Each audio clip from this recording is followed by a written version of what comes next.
choose the path that scares you the most.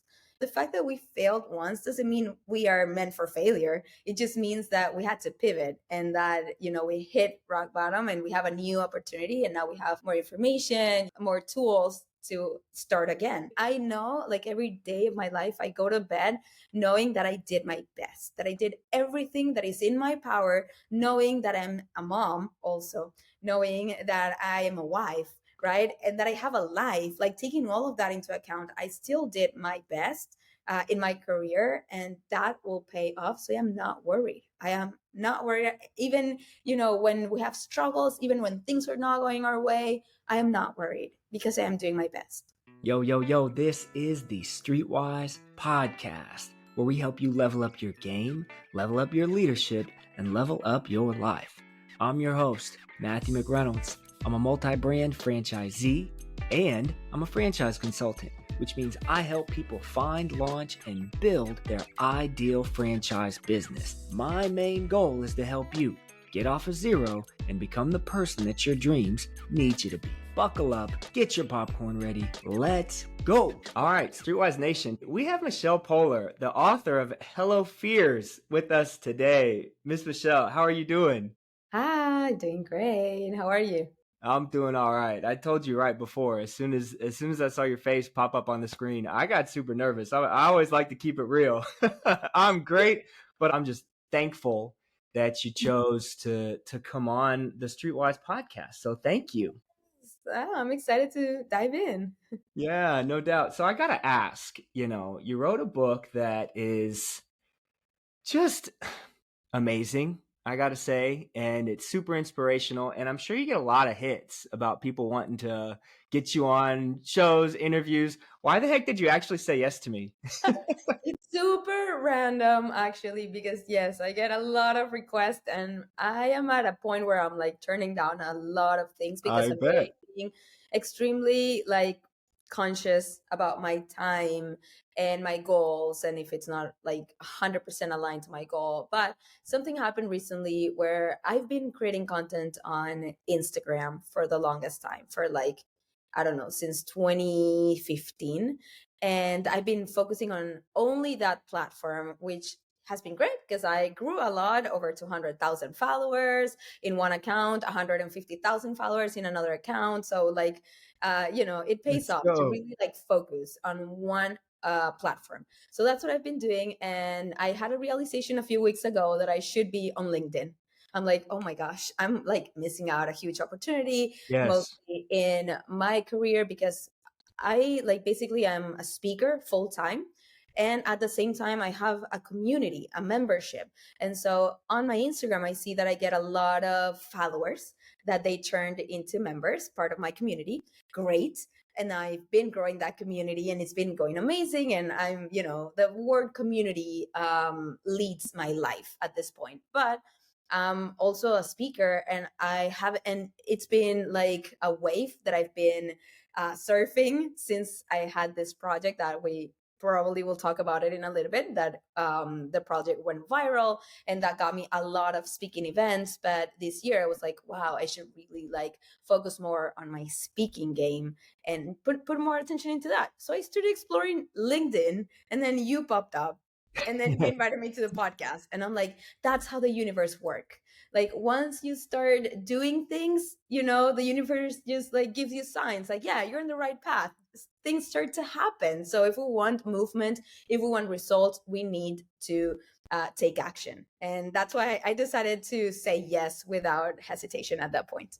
Oh, that is amazing and that's beautiful. And that makes me feel so happy that I just caught you, because I agree 100%. That's how things happen, just by taking that action, putting yourself out there. And if it's meant to be and you don't take the action, it never will. So that's awesome. I want to talk about, obviously I want to talk about your book. I want to talk about your 100, was it 100 days of fear, or was it just 100 fear-filled actions that you were afraid of that you did? Like, I guess that's my first question. How long did it take for you to actually complete the project of doing the 100 fears?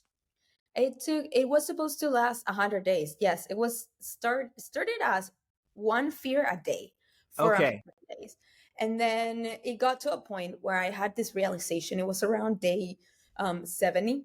So like it was already very far into the project that I was like, and the project was already very viral. So I had a lot of people watching and getting inspired. And I thought, if I want to do this right, I feel like I only have this opportunity in my life to face 100 fears. I want to take this very seriously and don't just face any fear for the sake of There uh, it is. advancing with a project. And so at that point, I was like, I'm going to take the time that I need to face real big fears, not just things to get out of the way. And so it took me a little bit over. It was supposed to end, I think, in July, and I ended in October. So only a few Okay. months later, I concluded the 100 fears. Sure. So that's actually something I wanted to ask, and it goes into the importance of pivoting. I think a lot of people, they decide to do a project and they just get so dogmatic about how they want to complete the project. But you just said along your journey, you pivoted a little bit. You think that's important for people to embrace? And if so, why? How else did you pivot as you were doing this project? Yeah, I think that we have to be very like in alignment of the with the world and what's happening around us, Mm, and have the flexibility to say, oh, that it was something interesting this way, maybe it's not what I thought it was, maybe it's actually this other thing. And then if we pay close attention and the world is telling you that's the right way, then we have to have the courage to change our path, right? So for example, when I finished the project, when I finished the 100 fear, I was I was like done with facing all of these very physical fears, because one of the things that I was recording the project and posting videos on YouTube. So imagine the amount of fears that you can think of that you can't record on a camera. Fear of disappointment, fear of failure, like how wow. fear of heartbreak, hard conversations that you're not going to record. So I was leaving all of those behind because I needed content that I could post. So I was doing like crowd surfing, posing nude for an art class, waxing, holding a tarantula, holding a snake, like skydiving, camping, rafting, all of the physical fears. It got to a point where I was like, that's it. Like when I turn 100 fears, I'm like, from this point on, I want to focus on real things that are keeping people from achieving their potential. That's what I want to focus on, because I see a lot of people being afraid of what other people might say about society, about feeling like like the weirdo, and so they don't embrace their authentic selves, and that crushes me. And so I started talking about authenticity and courage in a different way, and I lost a lot of people in the way, because I had a lot of Wow. followers that they were there just for the like adrenaline and Sure. the crazy things, and they were like, "You're not facing one those fears anymore," and I'm like, "No, I'm going to just talk. I'm going to dive deep into what it means to be courageous in this world and actually achieve something." And so I lost a lot of people, and then I created my tribe the way that I wanted it to. That's amazing because I'm sure people, they saw you hold the tarantula, they saw you jump out of a plane, they saw you pose in front of the art class, and they're thinking, I like how you said the adrenaline junkie. They're probably thinking that you're just a female version of some daredevil or dude perfect, but really you knew your North Star and you knew your why and you knew who you were trying to add value to, and that was super important for your mission. I've never been afraid of taking risk, almost to a fault. And so reading your book, initially I thought, oh, I've got this already. Like I'm good at putting myself out there. But currently in a business decision that is not going very well. And I'm realizing I could continue to fight because I'm afraid to quit, or I could cut my losses and move on as I really define my purpose. Do you find that most people have a harder time giving up because they're afraid of being quitters? Are they afraid of disappointing people versus actually taking that risk in the first place? What I would ask them, like anybody, is what scares you the most? Hmm. And choose that path. Choose the path that scares you the most, because both are scary. To stay trying and trying something that is not working, and that deep in your heart is not going anywhere, stay there. It is a risk that you're taking. You're not doing other things, and then also abandoning that and starting something new, I would think, is even scarier, because it means saying goodbye to the thing that you spend a lot of time and energy working on, and then you're starting something new with the fear that you might fail, because you just Mm, experienced failure, right? But the fact that we failed once doesn't mean we are meant for failure. It just means that we had to pivot, and that we hit rock bottom, and we have a new opportunity, and now we have more information, more tools to start again. That's the question I ask myself: what scares me the most? And then what I realize is that the scariest path is also the growth path. That's what I realize. And so every single time I'm like, that is so scary. Okay, then that must be growth. And I choose that. I like, because one of the things that I realize is that the universe rewards the brave. We have mm. to be brave. When you stay in your comfort zone, you're not going to have the universe on your side. I appreciate that. I was watching your promo video on your website, and as I was watching it, I was thinking about a part from your book where you're talking about being a little girl and you grew up in not the best neighborhood, very, very humble beginnings, I would say, might be an understatement. And I was watching you and I noticed your face looking at such a large crowd of people that you're about to go speak to.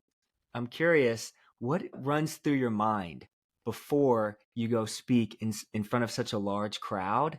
And then also, what's your favorite part about doing that and the path that you're on right now?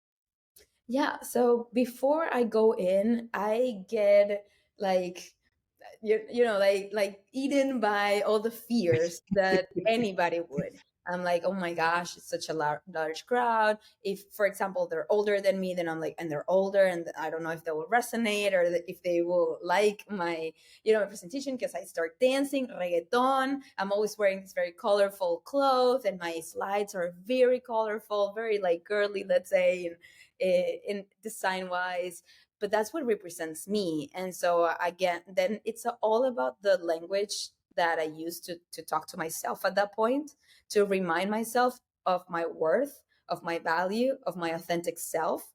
And that is why they hired me and not another speaker. I Mm, am there because I deserve to be there. I earned that. I'm not like cheating or pretending. I am 100% myself, so I deserve it. And then I ask myself always this question: what's the best that can happen? Because that is the reminder of things going right. And when we're about to do something scary, like speak in front of a crowd, or just ask for a raise, or have a difficult conversation, or whatever it is, immediately we think of the worst case scenario. And we convince ourselves that everything's going to go wrong, and we're going to get fired, and we're going to just forget our speech and all of that. What if things go right? So I like to put myself in that mindset before doing anything that is uncomfortable for me. So I ask myself, what's the best that can happen? And I actually answer that question. I'm like, what if they love it? What if they dance with me? What if they laugh so hard? What if I leave this place saying that was my favorite audience? I had so much fun on that stage, right? So I not only like put myself in that scenario, but also I feel like I attract it. Like I use a lot of like the law of attraction, manifestation, all of that, and I am attracting that, and that's the vibes that I take with me to the stage, and that's the result 100, like almost 100% of the times. so is that also your favorite part about that is feeling that on the back end? My favorite part is the entire experience. I Okay. love to travel, and speaking requires you to like go to all sorts of places. Like I was just in Omaha or New York or Orlando, or like the most random places. I don't care. I'm happy to explore the world, and through this career, I get to do that. So the traveling, the getting there, the meeting the client, then seeing the face of the audience light up when I start speaking, when I start saying things that resonate with them, say like watching them do this with their face and then tear up I know Wow. exactly where they will tear up, where they will laugh, where they will clap, all of that. Being just surprised by any audience, and then having the opportunity to meet with them one on one after, sign books, take photos with them, and just hear their stories and hear, wow, they've been really brave, or they are going to be really brave after this. Yo, thanks for listening this far. It's at this point in the episode that I want to talk about Streetwise franchising, teaching, training, building. Streetwise franchising. As a franchise consultant, it's my job, it's my absolute pleasure, and it's my mission to help aspiring entrepreneurs find, launch, and build their ideal business. I've been a franchise owner for almost a decade. I know what it means to struggle. I know what it means to build a team. If you're ready to get off of zero, if you're ready to build something for yourself, visit streetwisefranchising.com. Let's get the conversation started. Don't wait until tomorrow to build your future. It starts today. Streetwise franchising. Stay humble, stay hungry, stay streetwise. Let's get back to the episode. That's awesome. Personally, I'm in the franchising space. I'm a franchisee. I own multiple franchises, and then I also help people invest in franchise businesses. And on this podcast, I interview a lot of franchise professionals, and a few of them were actually at one of your recent keynote speaking engagements. And it was just so interesting to hear, and interesting might not be the right word. It was amazing. It was really cool to hear about the impact that you made in talking about how we often think what's the worst thing that could happen instead of what's the best thing that can happen. And I have now read your book over one time. I've gone through it again a second time as I prepare for this interview. It's something that is truly applicable that I'm trying to put into my life as well and with my kids. You talk so much about vulnerability and authenticity. Why is being vulnerable so important when you're trying to make a splash or make an impact in your community, whether that's starting a business, being a leader, engaging with people? What's so important about vulnerability and being your authentic self? People want to connect with other people, and that is really hard to do nowadays, mostly with social media, where we feel so disconnected from the lives that we see on social media. We only see the positive side of people's life, right? We only see their perfect babies. We don't see the miscarriages. We only see, I got a job at this amazing company on LinkedIn, but they don't see all the rejections that they got and how many years they spent pursuing that opportunity, right? Like, we only see the good side of life. And when we get vulnerable and we share our real selves with our flaws and our virtues, all of it, people get to connect. And that feels good. It feels good to connect with another real person that also has struggles and, vulnerabilities and insecurities, and someone that still shows up even if they have all of those struggles and insecurities. They're still there, and that is so valuable. I have, this a few filters that I apply for people to be able to get into my life. One of Okay. them is being able to be vulnerable and transparent. I don't want friends that every time I ask them how things are going, they always say, amazing. I don't Mm. want that in my life. I want real people that tell me, well, this is going really well, but I'm struggling here. Can you help me with this? So we can actually connect and have a conversation. And so I also want, if I would find a job, I'm self-employed, but I would find a boss that is also vulnerable, that is willing to share with me when he's not feeling confident, and learn from him because I connect with that person. Whoever, clients, teammates, anything that I have in my life, they have to have pass that filter. Do you find that there's a balance between being vulnerable and over sharing, or being, I guess it's obvious to say, there's people out there that are just toxic and they carry with them all of their burdens. How would you say that people can find that middle ground of not always being super positive, not always being super negative, but truly being authentic in a way that can add value to people? I would say, let's call it intentional vulnerability. Okay. It's when you have an intention. Like, it's not just you thinking the rest of the world is your therapist and you just need There it to is. like let it all I out, like but it's with an intention. So every time I'm going to appear on social media, either crying or revealing something about me that I'm not comfortable sharing, you know, but I know will have a positive impact in people's lives, that's when I do it. Like, I think of the person that really needs to hear this today.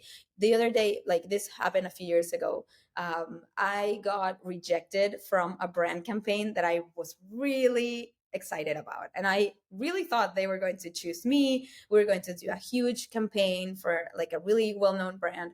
And when I got the email saying that they chose somebody else, I was so crushed. And I went on social media, I started browsing, and all I see is happy people, you know, sharing their success. Mm. And I'm like, oh, I am the only one getting rejected. That's what I thought. And then I'm like, Michelle, come on, you're not the only one getting rejected. You don't know what's happening in other people's life. What if you share this rejection on social media in case other people that are also experiencing rejection need to read this today? Instead of browsing through a sea of positive messages, they find you Yeah. saying that you got rejected. And I did it. It was scary to post something like that, but I said, you know what, guys, I have to come here and tell you that I got rejected by this really big brand. I even posted the email, deleted, of course, like the name and all of that. I'm feeling crushed, and I just wanted to share that with you in case you're also experiencing rejection, and we do it together. You know, we experience it together. It feels better when you know that other people are also experiencing it. And you have no idea the level of engagement that story had, and how people thank me so much. Some people were getting divorced, some people were getting laid off, Wow. and like really big things. And they were like, wow, thank you. I needed to read that so I didn't feel so alone. I very recently made a post on LinkedIn. So a couple days ago from this recording was my wife and I's 5-year anniversary of when we lost our daughter. We had a stillbirth at 38 weeks, and it was absolutely crushing to us. And it took a really long time, as you can imagine, to get over that. And if it wasn't for people kind of coming in and loving on us, that we would have made it through otherwise. But now I see it as it was a blessing in the sense that I can now bless other people who are going through those same things. And so on this platform, I often talk about pain leads us to our purpose. And so I put up a post the other day on LinkedIn, and it was amazing how many people responded, how many people commented, and how many people started reaching out to me about their struggles. And so, just to validate what you're saying, I've found that to be so true in my personal life. And I think what you're doing on your platform is amazing.